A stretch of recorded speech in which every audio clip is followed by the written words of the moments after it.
everybody. Welcome to Coffee Talk. Coffee Talk is for those who can't get enough dance and want to talk about it all the time, just like my co host. Welcome, Laura. Hi, thank you for having me. So, we are sponsored by the International Dance Entrepreneurs Association, and you can learn more about us at ideadance.org. And we'd love to hear from you. Please, in the comment box, let us know where you're from. I see Susie Marianne is here. Welcome, Susie. Welcome, everybody. So, Miss Laura, we just finished with the conference. How you feeling, my friend? I'm feeling inspired.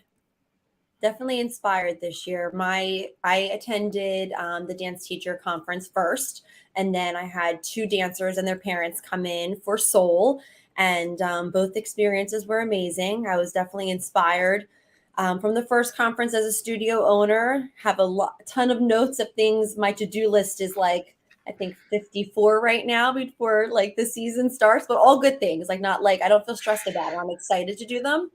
And then the experience of attending your first Soul was just awesome. I've been competing with my dancers and other studios before I opened up my studio for I think 16 years. And we've done conventions and we've never experienced anything like that. And my girls loved it. So yeah, so it was awesome. Awesome. I was feeling really positive throughout that event, and at the end of the event, it sort of proved to me that we can do things with our dancers where there are no awards, just a passion for dance, regardless of where you want to take your dance. This is a place for everybody who loves it. Yeah. So, Laura, tell me, you're heading into a new season. What are your predictions for this season for yourself? Hmm. Season 12 for me. Um, I think predictions for me, I want to continue to grow. Um, I have great staff, new staff members coming on board as well, with who I'm super excited about. I set some goals for myself going into this season as a studio owner, and I hit them already, which was great. I'm super excited about that. And it has nothing to do necessarily with student numbers. It was personal goals and goals for the studio, like outside of retention and things like that. So yeah, so I'm just super excited about just starting fresh and I have a ton of new ideas for choreography this year. So yeah, so I'm just excited about it. Any surprises in Mhm. something you're trying this fall that you might like to share with us or other Yeah, studio owners? we brought back production after years of not being able to do production due to COVID. We stopped. We had production the first, I don't know, maybe the fourth, fifth, and sixth year, and then we kind of took a little hiatus of doing productions. And the year I was going to bring it back was 2020, and there was obviously no space for doing a production with only allowing 6 feet distance for a year and a half. So this year I said I want to do a production number. We went to competitions and we saw these amazing productions, and I could feel the girls and my, not just the girls, we have boys on my team too, but my dancers being so excited and being like, Miss Lark, can we do something like that? Can we do that? Can we do that? We know you did in the past. And I said, yeah, let's do it. And I have 59 dancers on team and I have 29 in production this year. So it's about half the team, a little more than half the team that are doing it. So yeah, so that I'm excited about. Just because I am a detail guy, so what will they do? The team or the group that is going to do the production, will they rehearse a certain amount of times? Yes. So we actually already started production rehearsal. I tried to pick a time where I had two studio rooms open, and the only time that I have two studio rooms open is during the summer. I have three studios in my facility. So summer kind of gets, summer is smaller, my enrollment. So that was a way for extra summer income. And then a great way to get a huge, huge chunk of choreography for production done. So it's every Tuesday night. It's like an hour and 45-minute rehearsal. And I just said, if you're on vacation, no big deal. We'll catch you up when you come back. and we'll post videos for you, and you can also, kind of keep up that way. But to be honest, it's been working out really well. So I think we're having 6 rehearsals through the month of July through August. And it's been great. Awesome. I love the idea. Thank you for sharing it with us. Today's special guest is Laurie Kanyok. She's a professional dancer. She has a great arts initiative program that we're going to discuss. But what's really cool is I have known her pretty much my entire life.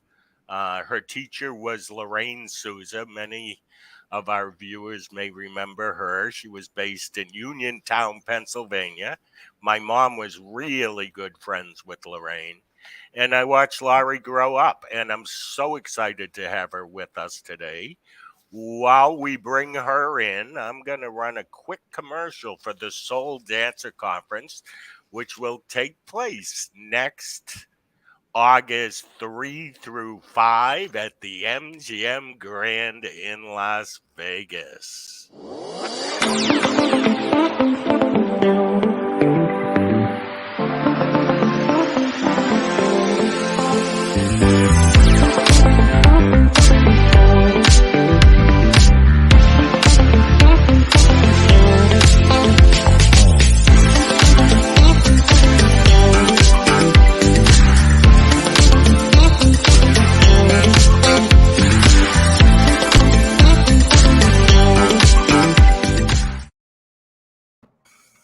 Awesome. Laurie, welcome. Thank you. Thanks for having me. So cool to have you here. Tell us a little bit about your growing up in Uniontown, Pennsylvania, my friend. Oh, wow. It's been a while. Well, I trained at a small local dance studio. Lorraine Sousa's Dance Unlimited was the name of it. Lorraine was my teacher and her sister Kathleen. And I got to them via a lady that was teaching ballet out of her basement. She was quite good. Her name was Kim. In any case, she said to my mother, she needs more. She's more than I can do for her. And so somehow, my mother would know, we found Lorraine, which was, I didn't live in Uniontown, so it was a bit of a drive, as people do, right? When the studio is good, they travel. And that's where, my mother was not in the arts. She had no clue. My father especially had no clue. But, I had feet. And I was really skinny. And I had feet. And I'll say it one more time. I had feet, because it's all I have left. What's interesting about that is I can confirm you had feet. And I think that was a trademark of Lorraine. She tended to have dancers who had beautiful feet. But I was born with it, and nobody knew what it meant. Like, my parents didn't get it. My mother, so anyways, I just was skinny with feet. And Lorraine took me and looked at my mom and said, she's going to be a dancer.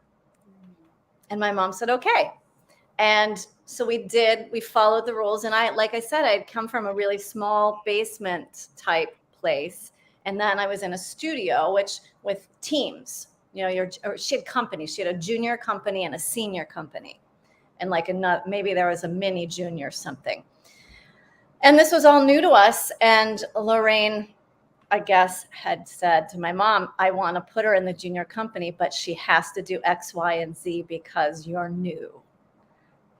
You're new. And I can't just launch her in that. And I had never had a jazz class. I didn't have any of that stuff. I just had ballet.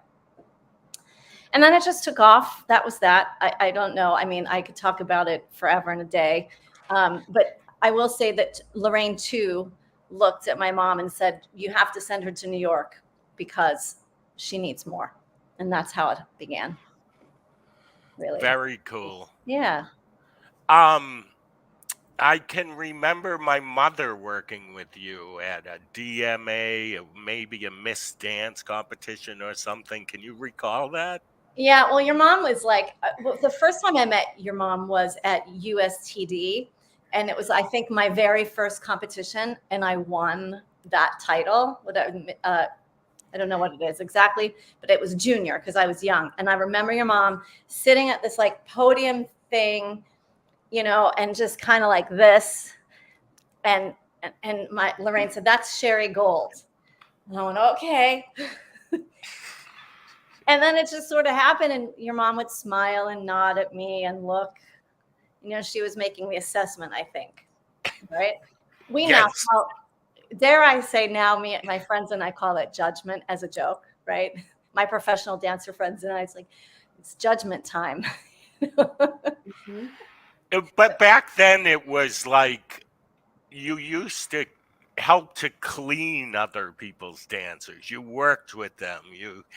It was when you saw someone who had a student with potential, if you could help, you helped. It was the Right. way it was. And Sherry's strengths were very different as well. So Lorraine had a lot of respect for her and many teachers, not just Sherry, but like, I know that she would say, well, because your mom's dancers and you and your brother, you know, it was sort of like, watch them. Lorraine was very good at saying to us or me, watch this one, watch that one, and tell me what you think you would like to use or possess or have for yourself. And she was good about that kind of thing, you know? Very cool. Yeah. You feel like that's something that's lost now? My girls, we do compete, and I try to, when we get back into the studio, I don't care if you won first place or if you took last. The first things out of my mouth was, congratulations on a great performance. What inspired you when you were there? What stood out to you? And they always, but do you feel like now that that's not as common, that I don't really know the culture of dance, larger dance studios. I don't know what that culture looks like. I taught for a lot of the bigger conventions in my lifetime, like the Break the Floors and the NYCDAs and all. I was on faculty for those things years ago. Back then I met a lot of studio owners and I used to go to the studios and teach. But to be honest with you, Laura, I don't know if I can accurately answer that question just because I do have opinions on it now. interesting? Well, and I'll jump in and say, Laura, has it changed? I'm gonna say it has changed. Um, but in some ways the change is good because there's so much more exposure to dancers that are stronger than you because of the internet and everything. So in our day, you get together at a convention and you see someone dance from Pennsylvania and they'd be really good, or you'd see someone dance from California. I feel like now this exposure to all dance 24/7, and that's a positive thing.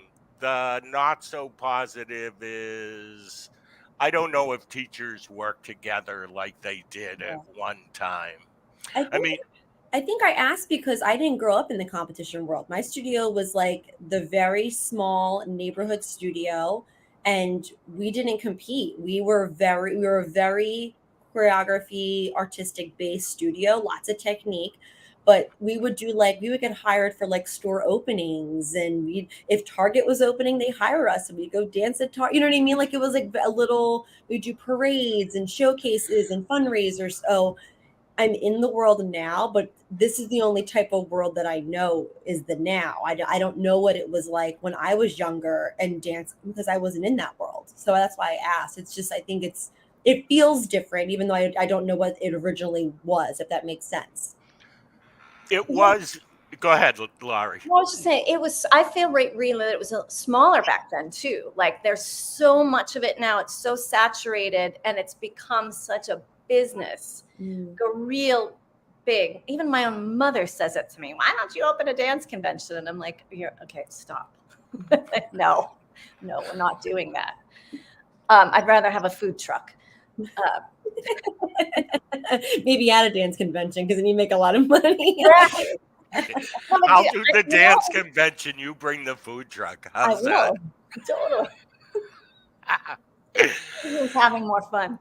It's funny because there are people that write to me and they say, I'm going to launch a dance competition and I'm going to be different. And I think everybody has the good intentions, but I have to say, in my mind, I think, oh, great, we could use another dance competition, you know?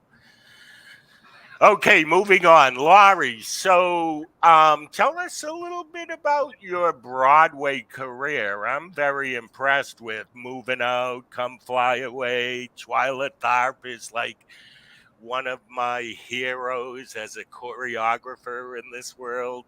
Tell us a little Still bit about going. that. Moving out was my dream job. I literally called my parents and left them a voicemail on their home phone from like the out of town tryouts and said, this is the best thing I've ever done in my life. I can't imagine doing anything else. And it's true.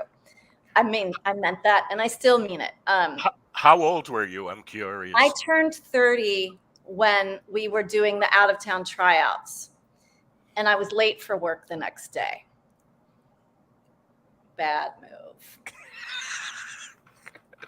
Oh, wait, late for work for the job? I didn't find, I missed half-hour call. Okay. I think it was a silly mistake. I know it wasn't that bad because I remember, but it was like, the cast of that show is one, the whole thing was just, you'll never replicate that, in my opinion. And there are fantastic dancers today in this world, really fantastic. And some that are even more virtuosic than some of the people that were in that original cast. However, the chemistry between us is what was special. And that, I don't know how you would do that again. And it was also back in the pre-woke days. So was it harsh? Yeah. Was she harsh? 1,000,000%. Did she say things to me that wouldn't fly today in this world? Yes, she did. The producer, same thing. But Manny Eisenberg was like I call him the lead producer on the show. He did all of Jerome Robbins' stuff. He was friends with Hal Prince and all of these really iconic theatrical people. He knew what he was doing. He just knew what he was doing. He knew how to make that show a hit. And then you had Billy Joel, on top of it. But it was, they were doing it, workshopping it with her little pickup company when we were doing FOSSE on Broadway. So Liz Parkinson had sort of whispered in my ear backstage one night, we're working on something that you need to get involved with.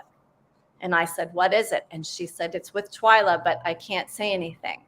Because that's the very hush hush. And I was like, okay, well, you know how to get in touch with me.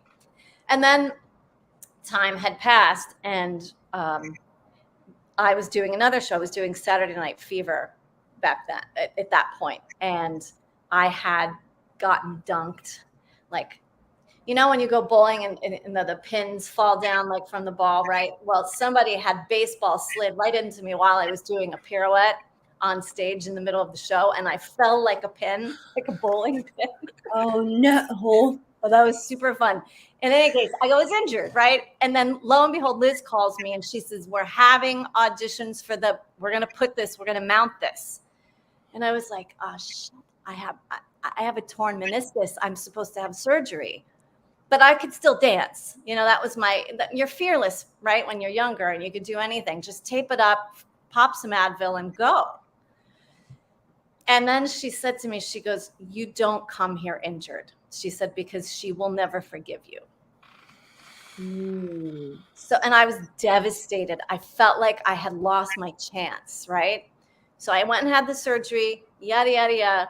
And they went away. Or no, they did it for producers. And here we are now back. And she needs 2 more dancers because, they have to complete this cast. And I was healed. And I went in. And I had short white hair. And I went in with a white unitard on. Badass, ready to go. And apparently she looked at the table with her and says, who has the balls to walk in here wearing a white unitard at my audition? You're like, and then I got hired. And then the rest is history. It was the best thing. It was the most challenging thing I've ever done in my entire life. She is incredible. She's incredible. She's relentless. But it's weird. You were meant to be there, though. What are the odds of 2 more dancers? 1,000,000%. And like, And you're fully healed at that point. It was meant to be. That's amazing. But then I have a better story. We were doing Frank Sinatra's show after that. Like that whole thing ended. And then we're going to this. And I was in her living room with them and I'm creating these dances for this idea she had for Sinatra. And I got dunked again in a lift at City Center. And it was my ankle. And it just, because I had these feet. And I had nothing swollen, whatever, but my middle metatarsal was sort of numb and I couldn't really tendu, like, I wouldn't really feel my foot. And I was like, what's wrong? We did the x-rays, nothing's wrong. There's nothing wrong. It's just I couldn't really tendu. So then my surgeon comes back to town. He's like, you need an MRI. So we did the MRI. He calls me and we're still in rehearsal. He calls me on the phone. He did a wet read. He goes, stop walking. And I was like, what? And he goes, you're having surgery tomorrow. I said, why? What surgery for what? And he said, you have a bone chip floating into the artery in your foot. Like, you have to stop walking. And I start bawling. I was like, she's going to kill me. And so did you go in for the surgery? I had to. I didn't have a choice. They went out of town with Sinatra. I have the surgery. Come back. I'm calling. I'm emailing. I'm calling. I'm emailing. And I'm just like, it's going to Broadway. And I was like, well, I'm going to get my job back. No go, huh? So they're at City Center and they're in rehearsal. And I'm in City Center myself doing PT with my physical therapist was in the same building. So my friends, of course, tell me, they're like, we're on lunch. And I'm like, great, I'm coming down. So I go downstairs and they exited like a bunch of city rats. They're like, oh, hell, this is not going to be good. And she's like ignoring me. I love her to death. I say all of this with love, right? And I walk us to her. I was like, you're ignoring me. She goes, what do you want me to say? And I said, well, answer my email, something. Like, just say something. And she goes, you're out. And I went, what do you mean I'm out? Out for what? She goes, you have 3 strikes. And I was like, well, what's the first 2? What are the first 2 strikes? And she told me one was my hip injury. I'm like, okay, fine. The second one was a personal thing with my dance partner that's we don't need to tell that publicly. And now this. And I go, are you serious? And she said, yeah. And I said, you're going to call me when you need me to help. Sure enough, she called me. But I love her. I love her so much. Oh, wow. So you were persistent, or you are persistent, and That's you know what you detriment. want, right? Yeah, that could be a detriment sometimes. I've learned as I'm approaching 50 rapidly that sometimes I have to calm that down. But it does help. I do believe in that. And I think that, and I tell my students that all the time, you can't expect just because you walk in here that you're going to get what you can get out of it. Like life doesn't work like that. Or sitting back and saying, well, I take dance, like what? You should hire me. Mm-hmm. It just doesn't work like that. Yep. I say that to my students all the time whenever they go to like an intensive outside the studio. I said, when they say who can do, raise your hand. Who can do, raise your hand. I'm like, I know what you can do. I can set a beautiful piece on you. So can your ballet teacher. So can your jazz teacher. So like, but when you walk into that room, I don't care that you're 12. You still have to raise your hand and advocate for yourself. Do not shy away and stand in the back, because if you're shy, they don't see you then. You have to make sure, like, demand to be seen in that classroom. You have to. Can I add to that? My daughter, who you guys met earlier, she just finished a musical theater camp last week. And she's been going there for years. Short of the story is they're casting their show. It's Winnie the Pooh. And she wants Tigger. She wants the role. So it's fine. They sing, they act, they dance. At the end of the casting process, she comes home and she says, Mom, I asked the music director if he was giving out solo songs. And she said if there were any more songs being given out. And I said, well, why did you ask? She goes, because I really thought I was going to get my own song. And she has a beautiful voice, my daughter. And he said no. And I said, well, Al, first of all, why did, like, it was a lesson for her. What you just said was a lesson for my own daughter this past month, because she was genuinely sort of like sad and sort of let down for herself and the process and the whole thing. And then as a parent, I felt like I failed her because I felt like I hadn't taught her that lesson earlier.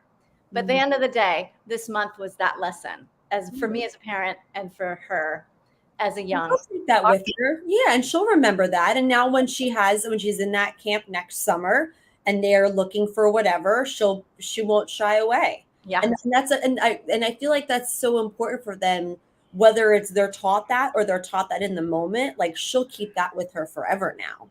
And whether she wants to go into dance and the performance arts or not, that's something that she'll always have. And I'm going to add to this.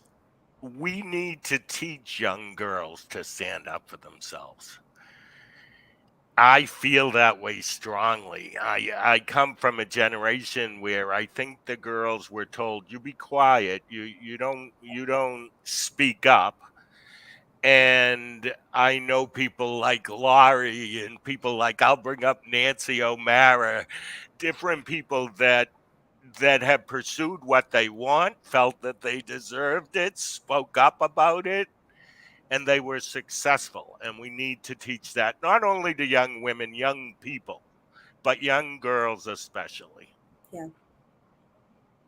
Okay, so tell me about the Arts Initiative, the Kanyok Arts Initiative. I started this, well, really 6 years ago, but 5 years ago under this name, because I had retired as a dancer, and raising this little girl, knew that I didn't want to bounce outside of the arts. It's just who I am, and I had been offered a job to cast an American in Paris with Chris Wheeldon. They were looking for somebody that knew dance the way he wanted it to be done.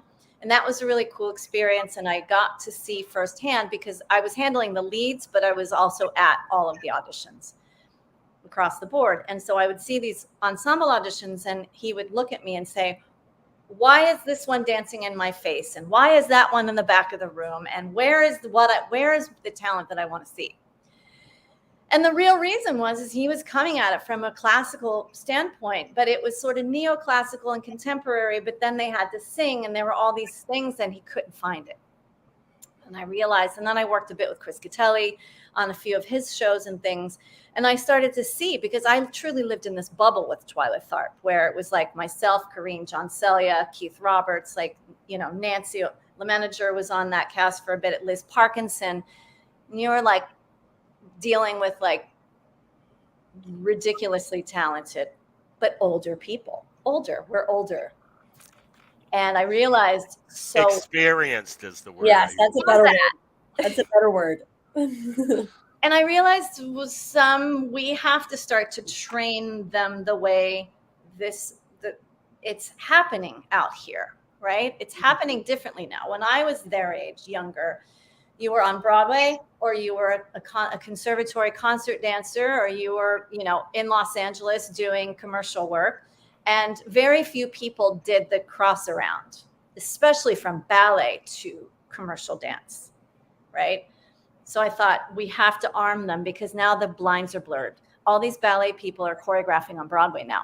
All these, like Sonia Taye came from the television world, and So You Think You Can Dance, and now she's a Broadway show. Yeah, exactly. I to my kids all the time, or when I was teaching at Pace University, I would say to them, you can't just sit here and tell me you're going to be a backup dancer for Beyonce, because, whoever the choreographer is on that show might very well get a Broadway show one day, and you're going to want to do it.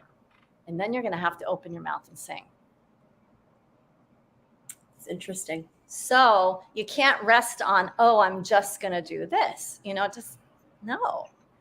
So then I started the Arts Initiative because of that. And I didn't want to, and I'm going to say something, and I hope I don't offend anybody, but I'm not a huge fan of the competition convention thing, the competition thing. Mm-hmm. And I came from it. And I tell my students that all the time. Like, I'm not a hypocrite. I was Miss Dance. I remember, I can vouch for that too. I can vouch for the feet and the Miss Dance crown, banner, the whole thing. There's a picture of me with the crown crooked that my uncle took that's hilarious, and it's so absolutely apropos from who I was back then. That's a different conversation. But anyways, I started But this. wait, I'm going to say you worked hard for that. At the time, it was a goal, and you accomplished it. I did. Maybe a different goal in your life now, but I know how hard you worked at that time. You know, and it was, I'm grateful for that. I feel that in this day and age that it's gotten overblown. Yeah. And we've lost sight of the goodness of those things, the positive, as you say. Like I say to people all the time, that people that inquire about my program, it's not that I ban it. It has to be done with care and caution. Mm-hmm. And like, because I feel like now, and I've gone, my best friend is on faculty at MICDA. Our daughters are best friends from birth. She says to me, I'm teaching at the one in New Jersey. Why don't you bring Alex so Presley and Alex can take the mini class? I went, okay. So now I'm a dance mom. So I go. And she's taking class, or my daughter's in class. And you know how those rooms are. And you can't even do a jazz hand. And I'm watching my own students who were there running around the hallways. And I looked at them and I said, but you told me you wanted to come here and be inspired and take class. Why do I see you in the hallway? Get in the room. This is why I can't do it. I'm like, it's a social hour for these teenagers. And I get it. It's fun. And I'm grateful that they have these friendships all over the world like we did, right? We had that. Your California, your Boston contingency, your Pennsylvania, your Texas, your Florida. But like now I told my teenagers, I said, don't sell me that, please. Don't sell me you're getting inspired. You go and hang out with your friends. I'll accept that one. And I will say, when one teacher has a connection with Perry Dance, and they have their showcase fall and spring, I want to say, but student showcase. And she asked if she could set a piece on my girls and bring it there. I was like, whoever wants to do it, like, sure. And she was like, I'll have extra rehearsals, da da da da. And it was my competition kids went, you know. And when they came home, they said to the rest of the girls who chose not to do it, it was so nice to just dance. And I was like, And those are the girls who are just like pushing for more competition. They're like, we almost like forgot what it was like to just non-pressure, just go dance and not like stare at three people who are staring back at me or going to give me a score. And I was like, and I literally went to my company director and I said, this schedule's made for this season, but we need to reassess for next season. We need to start doing some more Philly showcases. You know, Koresh's in Philadelphia, Kanyok's in Philadelphia. Like, we need to start like. I love Koresh. Oh, Koresh is fabulous. Yeah. Oh yeah, one of my favorites. Yeah. I actually think lots of great dance has come from the state of Pennsylvania. Thank you. We agree. So, Laurie, what does a typical dancer in this program? What do they do? How does the program work? I design the curriculum. I didn't design anything. It's classically based, right? So they have their ballet every day, their point, and then it moves on to modern dance. It's either Horton or Graham, sometimes Limon. And then they have the sprinkles, I call them, where they get their contemporary, which is the stylized stuff, and their classic jazz. But then I make them sing and act. And they can't get away with it. And I tell the parents all the time, they may never be a dancer on stage, but they're going to have to audition for college, and they're going to have to audition for jobs, and they're going to have to speak and all these things, and may as well get them comfortable talking now, because being a teenager stinks sometimes with hormones and things. So let's get it out. Let's just start opening and exercising the muscle. Then we perform, like you're saying, Laura. We perform probably 4 to 5 times a year here in the city, around different events. And they work with different choreographers. Last year, they worked with David Parsons' company, and they got to dance Nascimento, which was one of his iconic works. And they're being enriched in that way. And then I, as a director, really work on them and their path and who they are as an individual. And so the faculty takes care of all the classes, choreographers come in, and then I hone in on, what do you want to do? Where are we going? And I mentor them, and the whole faculty mentors them. It's not just me, but that's more or less my primary position. And that's it. It's training, and performance. What is the age range that your students are? High school. Yeah, freshman to senior. And then I take them after. I found recently in the last few years, probably because of the pandemic, this gap year thing is getting more popular. And I agree with it, because I feel like you don't know. Everybody's pushing you to make a decision you might not be ready to make. I am with you on that. And when people say, oh, if she takes a gap year or he takes a gap year, he'll never go back, that is not what it turns out to be. That gap year actually allows them to discover what it is that they want to do, not what the guidance counselor and the parents and everybody else thinks is the right thing. Yeah, and I think it also goes into, like, if you don't know 100% what you want to commit to, you're still financially paying for college or a degree. Like, to me, I would rather, I mean, I knew graduating high school that I wanted to dance. I knew I wanted to open up a studio. I knew that was my path. So going to school for dance was like a no-brainer. But I was one of very few who, and some of these girls came out of college and they're tens of thousands of dollars in debt. And I'm like, wow, you are so behind. And you don't like what your degree's in, whether it's in the arts or whatever. And it's just so sad. It's like you almost wish they would have had that time to explore the world a bit and see what their passion is. If they do want to go for a dance, if they do want to look into maybe a totally different field and going into being a vet or a doctor or whatever it may be. But it's a big decision. I mean, I was 17 graduating high school, so I didn't turn 18 until the fall. I was still a kid. It's a big, big decision that we put on these kids to figure out, what do you want to do for the rest of your life? It's like, what? What's funny about that is I still haven't figured that answer out. I change my mind every 7 or 8 years. And I would rather be that person, I think, than having spent the last 50 or so years on one track, if that makes sense. I mean, it's all dance to me, but in life, it's a journey, and having the ability to go with what your heart is telling you is your place, whether that's school, performing, being a doctor, whatever it is. If people could live in that mode that they're going to go for what feels best to them, we'd have a lot more happy people in this world, for sure. Yes. So, where do you do these classes, Laurie? Where is there a central studio space, or do you go to? You laughed when I said that. Is it your living room? What is it? No, I have a studio down in Lower Manhattan. It's one room. I used to. I started out renting space at the bigger studios, and it just got to be, it didn't make sense anymore. So I do that. We have some flexibility. The kids can come in, and I have a dancer tonight.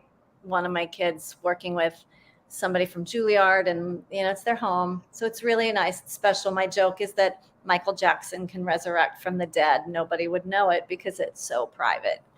But we like it like that. I am starting a kids division this fall, a 9 to 12-year-old division. I say that with trepidation because I don't really know. I know why I'm doing it. I'm doing it for my daughter because she takes nothing but ballet, and she hasn't really had a jazz class proper in a while. And so I thought, well, if I can do it with the big kids, we can do it with that age as well. And one of my ballet teachers is super stoked. She's from New York City Ballet, and she teaches at SAB now, so she's really happy. And I've developed a relationship with them as well. So it's good. I think that a lot of the kids that grow up in here in the city that just do classical ballet, that become that later in the preteen and prepubescent years where they go, I don't want to do this anymore, but I still love to dance. What do I do? I'm hoping to be that person for them because they have that foundation. We give that as well, but then they can, express themselves a little differently. So we're working on that. That's amazing. I Congratulations. love it. Thank you. It's true. I mean, my friend who is the head of SAB, one of them, she called me recently and she said, we let go 2 girls that we had to, but they need a home. And that's sort of what she said, so I'm recommending you because I know what you do and I respect what you do. And I think this could be useful and helpful to them. So, and that's what I'm looking for because it's, historically with these ballet schools here in the city, it's like that, it's really specific, especially when they get older, it gets more and more narrow. And then the spirit, you just like the spirit. I get it. And the mindset of this younger generation is more than a ballet class for most of them. Yes, they may be into it, maybe what they start off in, but exposure to all dance is really how a dancer decides whether they're a dancer or not. Yeah. I just recently did the Soul conference, and there were some boys there who were only hip hop dancers, and so we hung out with there was just the guys talk, so it was all the faculty and the dancers. And these boys who were only hip hop dancers said they were trying out a contemporary class and they liked it. They had no idea that they would like it so much. And I'm like, okay, this is so cool because there are so many boys coming into dance through hip hop. Yeah. So if we can interest them in expanding their horizons, the world of the male dancer will get bigger and better as time moves on. Whereas when I was a kid, my brother Rennie and I were the only dancers and the only male dancers in the studio. And that's it. The entire time you were there, you were the only boys. I'm gonna say most of the time, yes. Growing up, other boys would come in for a little while and go out. But you also have to understand it was a different time. If you were a boy and you danced and other boys found out, you had to have a thick skin. And I often would see kids who came in to my mother's studio, boys who would only last a month or two because of that. Like that would be it. They'd be good. They'd have potential. My mother would be raving about their potential. But somehow, somewhere along the way, somebody said something to them that stopped them. But I can say that in 2022, I think it's way better than it was. Yeah. In talking to those boys on that day, we thought the very first thing that they were going to bring up was what people say to them, what they get called, and all of that. It wasn't that. It was confidence in believing they could do it, which surprised me. Okay, that was the first thing. Like, am I good enough? And I was like, okay. And never did they mention the trouble that being a male dancer was. Go ahead, Laurie. It's interesting that you said that, the confidence, because I've spoken to you about my student Burke, who's a rising senior, and his whole thing that I've been working with him on, aside from being from Nebraska, but his confidence. And it's only now am I seeing it. He's okay, but it's been a work for me. It's been a constant, and John Celia is one of my ballet teachers, and he's always, sort of like with Burke in that way. And they're very different people. But it's interesting that confidence. Confidence. I don't know if that has to do with being a male dancer, but it was their number one issue, believing they were good enough to move forward with this or pursue this as a career. And these boys were outstanding. in what they knew. They were outstanding hip hop dancers. Yes, There agreed. were All of them. all of them. Mhm. And when you gave them the chance, like one of those boys said, who told us he likes to stay in the back of the room. And I went in, they were doing some choreography. He was right in the front, and I walked right up to him and I said, "You look really good in the front, my friend. I think you should try it more often." But it was his confidence to believe he deserved to be up front. So So cool. yeah. See, when it comes to dance and who we are, whether it's Laura running her studio, Laurie doing what you're doing, me doing what I'm doing, the ultimate thing here is for kids to feel the joy and the openness that dance can bring to them. And without judgment of who you are or how great or how many pirouettes you can do, it's about your passion. And I've seen dancers, Laurie, I'm sure you'll agree with this, who were not the best, who get the lead role because they have the passion. Mhm. 100%. And also that's like who you are as a person and how are you to be within a room. I tell my kids that all the time. You know, we don't allow cliques or, pockets of people. It's sort of like, let's all sit in one big, huge circle and have lunch. Yes. And, you know, So, Laurie, as we wind up, give me some advice if I'm a studio owner or a teacher and I have kids who would like to pursue the professional avenue. What would be some advice you'd give to us? well, the boring advice would be the technique, the ballet class, the technique, because your body is your tool. And we all know that. And it's hard for people to want to do that consistently. I get it. I've been there. It stinks. And then the belief in the perseverance and the persistence in continuing to put one foot in front of the other and climbing that ladder, because that ladder sometimes you might feel like the top of that ladder is never ending, but that's also called life, and you have to keep going. And the mistakes or the failures, if you want to use that word, are there to be learned from, and they have to happen, and that's okay. It's just okay. Because not every day, the sun is not going to shine so bright every single day. That lesson isn't just for young people, that's for adults as well. I say it to myself on a daily basis. Daily. Yeah, it isn't an easy life, but if you look around and you can recognize the good, because there is good, it's how your mind is trained. We can notice all the hard and negative stuff, or we can say, "Ooh, that's a good thing. That's a good thing. I have a roof over my head and I can pay for it. That's a good thing." I think too, for kids and parents that really want to go, with the parents especially, it's harder because they don't know. And I can say that from my own experience with my own parents. They just didn't know. And we didn't have the internet back then. So it was a big blind, like, oh my God, she's going to go do this.